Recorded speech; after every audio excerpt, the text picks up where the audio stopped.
Hey guys, I'm Danilo from EC3 Music channel, and I'd like to share with you some information about Korg X50.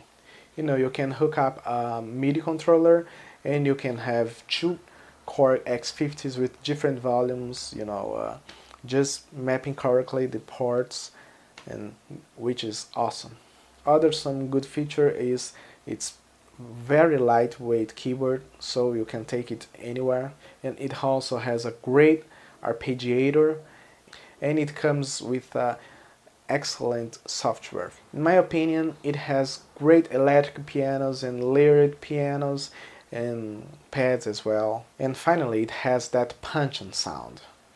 Well, the cons, it has, I would say, polemic keyboard set. Some people like it, some don't. But also, it has a lot of plastic, so it's 100% plastic, I think. Also, you can expand it. You can put any new sounds. Just programming, which is pretty normal and acceptable for that price range. And lastly, it's a pretty old gear. You might have some difficulty to resell it. So thank you very much and see you on next video. Bye.